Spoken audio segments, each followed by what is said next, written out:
네, 어제 윤석열 대통령 탄핵 심판 5차 변론이 있었고요. 국회에서는 내란 국조특위 2차 청문회가 있었습니다. 여기서 참 많은 증언이 쏟아졌는데요. 좀 점검할 대목이 여러 가지가 있습니다.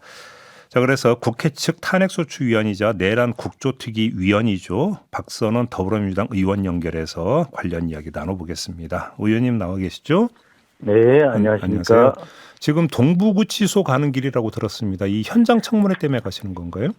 예, 그렇습니다. 그 김용현 전 장관 청문회 때문에 가시는 겁니까, 그러면? 예, 예. 근데 그래서 어떻게 되겠습니까? 이제 찾아가면? 찾아가서 나오라고 해야죠. 현장 조사이고 음. 비공개이긴 하지만, 네네. 그러나 가장 중요한 그야말로 우두머리급이 윤석열과 함께 김영현이니까요. 네. 그러면 윤석열 대통령이 수감된 서울구치소도 향할 계획이십니까? 그렇습니다. 알겠습니다. 예, 예. 그 이제 어떤 결과가 나올지는 좀 기다려 봐야 될 것 같고요. 어제 예. 그 청문회와 그 변론에서 나왔던 여러 가지 증언 가운데 좀 의원님께 좀 여쭤봐야 될 부분들이 있어서 좀 하나하나 여쭤보겠습니다. 예, 좋습니다. 그 의원이냐 요원이냐 이게 예. 어제 청문회 과정에서 참 이야기가 많이 나오지 않았습니까? 예. 임종득 국민의힘 의원은 회유했다. 민주당 의원들이 이런 주장까지 그 내놨는데 어떻게 받아들이세요? 말이 안 되죠. 그 제2 내란 가능성이 있는 매우 엄중한 시기에 네. 저와 김병주 의원이 항의 방문성으로 찾아간 거거든요. 네네. 저희 둘 다 국방위원이었습니다. 네. 김병주 의원도 그렇고 저도 그렇고 여전히 국방위원입니다. 그래서 같이 찾아가서 이게 뭐냐 항의를 하기 위해서 갔었던 것이고, 예. 그래서 사령관이 본인 집무실이 아니고 바깥에 면회실로 내려왔어요. 그래서 저희는 기다리고 있고, 그래서 허겁지겁 내려와서 면회실에 사령관이 오는 일이 거의 없잖아요. 네네네. 그 의자 몇 개 있고 탁자 몇 개 있는데 앉아가지고 어떻게 보면 상당히 초라하고 누추한 곳에서 이제 우리가 그 유튜브 방송 겸 국민들에게 알려야 되니까요. 인터뷰를 그렇죠. 한 겁니다. 예. 그러니까 본인이 먼저 그 김병주 의원의 질문에 대해서 이렇게 된 건 쭉 설명하는 과정에서 그 1시 2분 지나서 자기가 자신들의 인원들을 이제 내보내려고 하고 있고, 그 다음에 이제 또 다른 요원을 끌어내라 뭐 이런 말이 섞여 있었기 때문에 예. 군에서는 인원이라는 말을 쓰거든요. 아, 예. 예, 인원. 네. 그러니까 우리 본회의장 안에 있는 사람들이 다 인원이에요. 우리를 끌어내라. 그리고 요원 이런 말을 썼는데, 이 특전사에서는 자기 그 애하 부대 직원들한테 대원이라 그러지, 특전 대원이라 그러지, 요원이라는 말을 안 써요. 예. 정보사, 예. 방첩사, 국정원, 이런 데는 요원이라고 쓰지만 그 외 기관에서는 에이전트 요원이라는 말을 안 써요. 예. 특전사에서는 부대원, 대원이라고 씁니까? 대원, 부대원 그렇게 이야기를 하는 거죠. 예. 예. 지금 아니면 우리 부하 뭐 이러는 거죠. 부하. 알겠습니다. 지금 보도를 보면 의원이 아니라 요원을 빼내라고 한 것이다라는 주장을 깰 녹취 80여 건을 검찰이 확보했다라는 보도가 나왔어요. 그렇죠. 이미 다 국회의원 잡으러 갔지 국회에 무슨 소리 하는 거예요. 혹시 그 의원님이 별도로 좀 네. 확인하고 있는 내지 확인이 된 부분이 있습니까? 관련해서? 아니 그때 그 특전사령관만 가서 만난 게 아니지 않습니까? 제가 네. 12월 6일 날 바로 이진우 수방사령관을 만나러 갔었고 이진우 수방사령관이 총을 쏴서라도 끄집어내라 라는 지시를 받았고 이진우 수방사령관은 전화를 여러 차례 받았어요. 예. 윤석열로부터. 예. 아니 윤석열이 그때 자기가 그렇게 이야기하잖아요. 자기가 국회 방송 보고 있었다고.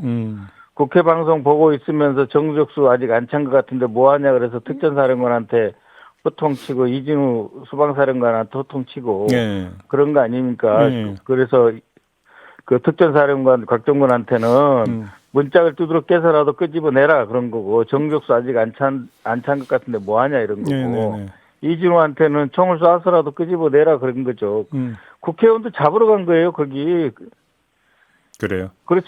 아니 국회의원 안 잡으러 뭐 하러 갑니까? 그 많은 병력을 데리고. 혹시 그 전화 통화 내역이 녹음됐을 가능성은 없을까요? 녹음되어 있겠죠, 당연히. 왜냐면은, 이 특전사령관의 경우만 하더라도, 예. 특전사령관의 이천사령부 그 사령관 집무실에서, 네. 그 국회 본청을 포위하고 침투하려고 했던 707 특임 단장한테 윤석열이 전화 온 거를 그대로 들려줬단 말이에요. 예, 예. 아, 예? 들려줬다. 통화 예. 내용을. 아니 지시 내용을 그대로 같이 들려준 예, 거예요. 예, 예.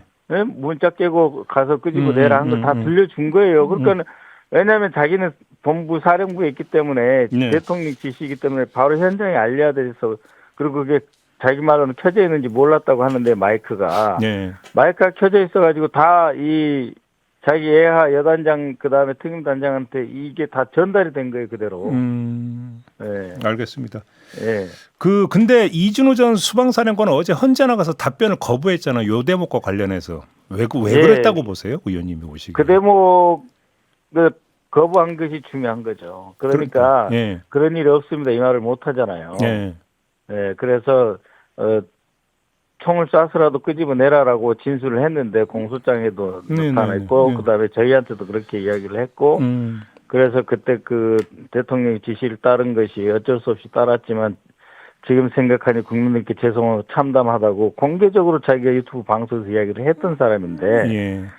지금 이 윤석열이 어떻게든지 살아 돌아와야 자기도 살 수 있다. 내란 주요 임무 종사자이기 때문에 군인 같은 경우는 반란죄로 이걸 처벌받거든요. 그렇죠. 군형법상. 예. 그렇기 때문에 이건 엄청난 큰 범죄를 자기가 저지른 것이잖아요. 네네네.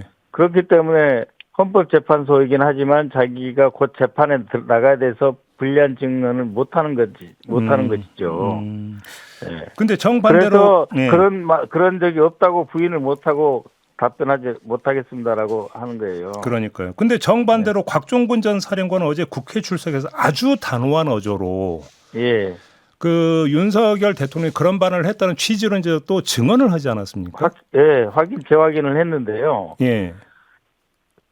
그러니까 이제 뭐 이 특전사령관 입장에서는 거의 전 부대를 다 동원한 거잖아요. 그렇죠. 예, 저기 익산 증평에 있는 부대까지 대기시켜놨었기 때문에. 그러니까 부담이 제일 크죠. 자기 그래요? 부하들에게. 그럼요. 그래서 이 부하들에게 더 이상 피해가 안 가게 해야 된다는 것 때문에 있는 그대로 진술을 하는 겁니다. 아니 모든 책임을 지금 특전사령부에 다 지게 돼 있잖아요. 그렇죠. 성관이도 특전사에서 뭐 9공수 여단이 갔었고 1공수 3공수 다 동원됐고 707 특임대는 헬기를 동원해가지고 국회 뒷마당까지 지금 들어왔던 거 아닙니까? 혹시 그 윤석열 대통령으로부터 팽당한 거에 대한 분노, 배신감 이런 것도 작동하고 있다고 보세요? 아니 팽당한 건 아니죠. 12월 6일 아침에 대통령이 10시에서 10시 반 사이에 전화가 왔는데 안 받았다고 그랬죠. 이 전화를 받지 않았다. 그 받지 않은 이유는 자기가 중대 조치 결심을 했다. 자기 부하들한테 그렇게 이야기를 했다는 겁니다. 그래서 다시는 이런 일에 연루되지 않겠다고 자기가 결심을 했다. 이렇게 하면서 대통령의 10월 6일 전화를 스스로 거부를 했고 그다음에 12월 4일 0시경에 이게 가서 문자가 부수러 가더라도 끄집어내라 하는 명령을 사실상 자기가 거부를 한 거다. 그러니까 이미 그 시점에서부터 작심을 했다. 네, 작심을 했다. 그런 것이죠. 그래서 이거는 있을 수 없는 일이다고 판단을 했고. 그래요? 알겠습니다. 그 다음에 이제 이렇게 나오는 거는 아니 철수도 자기가 시켰다. 특전사령관이 시킨 거지. 대통령이나 김영현이 저기 국회 해제 결의안 통과됐으니까 그러면 이제 특전사는 집으로 가 이런 거 없었다는 거 아닙니까? 알겠습니다. 본인이 철수시켰는데 왜 자기가 철수시키고 2시간만 계엄한 것처럼 거짓말하냐 이런 거죠. 의원님 이건 어떻게 보세요? 어제 헌재 변론에서 홍장원 전 국정원 1차장 이제 증인으로 출석을 했는데 싹 다 잡아들이라고 하는 발언은 간첩 잡아들이라는 발언이었다라는 주장이 또 윤석열 대통령 측에서 내놨잖아요. 어떻게 평가하십니까? 그게 거짓말이죠. 간첩이라고 하면은 민간인하고 다 섞여 있는 건데 그거는 지금 국가정보원에서 간첩 수사는 하는 지금 조사와 1차적인 책임을 갖고 있어요. 안보정보조사국이라고 하는 곳에서. 간첩 잡으라 그러면 국정원이 제일 먼저 알아야 되는 거죠. 왜 간첩자한테 물어보라 그래요. 말도 안 되는 소리죠. 그러니까요. 자, 요거는 어떻게 보십니까? 이진우 전 사령관이 그 B1 벙커 있잖아요. B1 벙커 관련해서 국가 중요시설이고 수감에 적절하지 않다. 일개 대대가 거기에 그러니까 머물고 있다. 이런 취지로 주장을 했는데 이건 어떻게 평가를 하십니까? 그러한 불법적인 주장을 자기는 따를 수밖에 없었다는 것을 입증하는 거죠. 그러니까는 이번 계엄령이 불법이라고 하는 것을 스스로 인정하는 거지 않습니까? 비원 벙커라는 게 전시 지휘시설이에요. 예. 우리 군만 가는 게 아닙니다. 필요시 대통령도 가는 곳이에요. 그래서 예. 전쟁을 지휘하는 곳을 수감실로 쓰는 건 말이 됩니까? 안 되지 않습니까? 근데 이제 그 이준우 전 사령관의 발언 취지는 따라서 그러니까 이들을 어떤 체포를 해서 비원 벙커로 데려가라라고 했던 어떤 지시에 이게 그러니까 진실이냐라고 하는 것들이 의문 제기하면서 이런 발언을 한 거 아닐까요? 그 말이 안 되는 거죠. 저희가 현장 조사를 갔는데 예. 비원 벙커 현장 조사를 갔었습니다. 거기에 약 50명 정도의 수감할 수 있을 거다 판단하고 준비를 했었다. 그러고 이제 우리 국회의원이나 누구를 잡아가면 선관위 관리들을 잡아가면 예. 감옥처럼 이렇게 문을 잠그고 열고 해야 되잖아요. 네네네. 예, 문을 잠그고 여는 걸 이게 시건 장치라 그러잖아요. 예. 이 시건 장치가 있는 거 다 파악해 보니 한 50여 명 정도는 충분히 가둬둘 수 있겠다. 라고 해서 확인했었다는 건데 무슨 말씀이십니까? 일개대대가 뭐 상주하든 말든 그거는 상관없이. 아니 일개대대가 상주하고 있으니까 50명, 100명 저기 관리하는 게 아무것도 아니죠. 알겠습니다. 교도관이 준비될 필요가 없잖아요. 그 사람들이 의원들 관리하고 고문하면 되는데. 어제 헌재 변론 과정에서 의원님의 또 이름이 나왔습니다. 윤석열 대통령이 이 메모 이제 홍장원 전 1차장 메모 말하는 건데 메모가 박선원 의원에게 넘어가면서 이제 그 기사화가 됐다. 문제의 시작이라고 규정을 했고요. 윤석열 대통령 측 변호인은 이 대북 공작법 관련 의혹을 제기하면서 박선원 의원에게 약점 잡혔냐 이렇게 질문을 하게 되는데 이건 어떻게 받아들이십니까? 첫 번째 부분부터 말씀을 드리겠습니다. 저희 민주당은 저는 7월 달부터 계엄할 것이다. 그 주장을 했었고요. 8월 달부터 계속 특전사령관, 수방사령관, 방첩사령관을 김영현 경호처장이 자기 공간을 부른 것은 내란 예비 음모일 수 있다라고 그때부터 경고했어요. 내란이라고. 네네. 그리고 내란죄라고 하는 것은 추상적 위험범입니다. 추상적으로 위험하기 때문에 내란을 모의만 해도 이건 범죄입니다. 내란을 뭐 했냐 안 했냐 사람을 죽였냐 안 죽였냐가 중요한 것이 아니라 내란은 모의한 순간부터 추상적 위험범이기 때문에 처벌 대상이에요. 그렇기 때문에 저희는 계속해서 계엄하지 말라 이게 내란이다. 외환 유치죄 실사 계속 경고를 했습니다. 그것을 지금 자행한 자가 누굽니까? 윤석열, 김영현 등 이 세 사령관 아닙니까? 그렇기 때문에 그것은 말도 안 되는 이야기고요. 물증이 나왔다라고 하는 점이겠죠. 진술 외에 물증이 나왔고 그걸 제가 국회 본회의장에서 이것을 문제 제기를 했고 그래서 내란이다라고 하는 말은 했는데 그 이전부터 내란하지 말라고 경고했어. 그걸 한 사람이 왜 그런 거짓말 얼토당토하는 말을 합니까? 알겠습니다. 두 번째 홍장원 차장부 부분은 없었습니다. 제가 국정원 1차장 전에 기조실장을 했었습니다. 그래 해외 국내 자산 관리를 다 하는 임무를 갖고 있거든요. 그래서 이걸 계속 점검하고 2번 감사관 보내고 감찰까지 다 해가지고 깨끗하게 정리된 문제입니다. 그런 일 없었습니다. 그러니까 이 자체가 부당한 의혹 제기다 이런 말씀이신 거죠. 정리를 하면. 알겠습니다. 그렇죠. 그 HID 이제 그 얘기가 많이 나왔었잖아요. 근데 어제 국회 청문회에서 그 HID 부대장을 지냈던 박민호 육군 2군단 부군단장이 이제 출석을 했어요. 여기서 귀를 의심케 하는 어떤 증언을 했는데 노상원 전 사령관이 임무를 끝낸 요원들을 폭사시키라고 지시한 사실이 있다. 물론 이건 이제 그 이번 개헌과 직접 연결되는 이야기는 아닙니다만, 이런 지시를 내릴 수가 있는 겁니까 이게?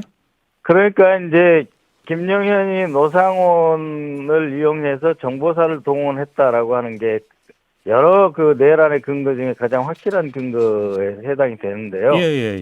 노상원은 이미 전역한 사람인데 이 퇴역한 장군 출신이 장군들 다 끌어모아가지고 이 계엄 쿠데타 내란을 주도하게 되지 않습니까? 그 가장 악랄한 사람.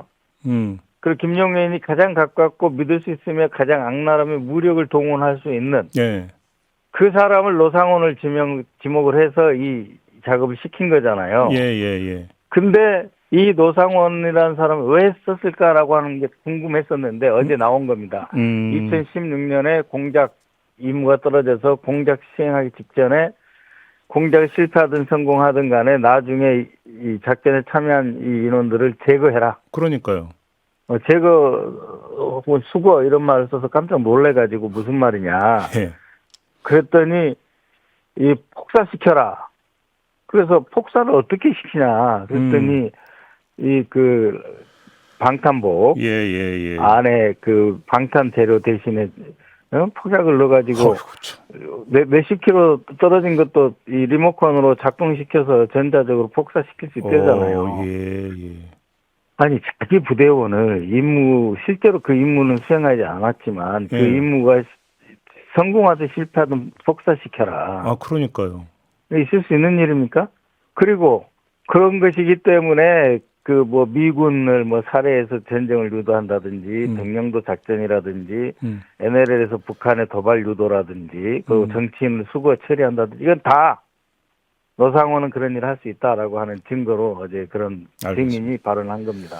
마지막으로 좀 이걸 좀 여쭤볼게요. 의원님께서 예. 트럼프 미국 대통령을 노벨 평화상 후보로 추천을 하셨어요. 왜 이렇게 하셨어요? 예. 아니 그 트럼프 정부하고 문재인 정부하고는 많은 일을 했었습니다. 그 기간 중에 저도 정부에 있었고요. 예. 예, 그래서 그 역사를 바꾸는 대통령은 의외로 공화당 출신 대통령이 많습니다. 예, 그 냉전을 종치시킨 조지 W 부시 대통령도 그렇고요. 예. 그래서 뭔가 판을 바꿀 수 있는 사람이 트럼프 대통령인데 바이든 대통령이나 오바마는 아무것도 안 했잖아요. 트럼프 대통령은 했어요. 네. 우리 그 문재인 정부하고 예. 그런 전력과 노력의 평가 그리고 이분은 반드시 우크라이나 전쟁을 끝내고 북한의 핵 문제 해결을 위해서 김정은과 협상을 개시할 거라는 저는 확신이 있습니다. 아, 예. 그리고 그것을 머지않아서 시작될 겁니다. 올해 예. 시작이 되는 거예요. 그러면 올해 노벨상을 수상할 수 있도록 추천을 해야 되는데 그게 1월 31일이 마지막 추천 날짜예요. 마감 날짜예요. 예. 그래서 노르웨이 노벨 평화상 위원회에 제가 추천서를 이제 접수시켜서 이 제출이 성공적으로 됐다는 확인 이메일까지 받았습니다. 혹시 미국 반응은 좀 나왔습니까? 미국 반응은 없습니다. 아직은. 예. 다만 네. 그 트럼프 행정부와 우리 예. 지금도 그렇고 앞으로 새로운 민주정부가 만약에 선출이 된다면 잘 지내야 됩니다. 트럼프 정부. 예, 그럼. 안보 분야에서도 잘 지내야 되고 경제 분야에서도 잘 지내야 됩니다. 어떤 분은 아니 미국에 있는 우리 한국인들 11만 명 처방한다는데 이 노벨 평화상 추천이 웬 말이냐라고 하는데 예. 그렇기 때문에 이 부분에서 저희가 추천을 해드리고 노벨상 받으시면 네. 우리 한국인에 대해서 좀 더 잘해 주십시오. 말할 근거가 있잖아요. 알겠습니다. 네. 네, 그래서 여러 가지 목적과 그 생각 속에서 추천을 한 겁니다. 알겠습니다. 자, 의원님 말씀 여기까지 들어야 될 것 같네요. 고맙습니다. 네, 고맙습니다. 네, 박선원 민주당 의원이었습니다.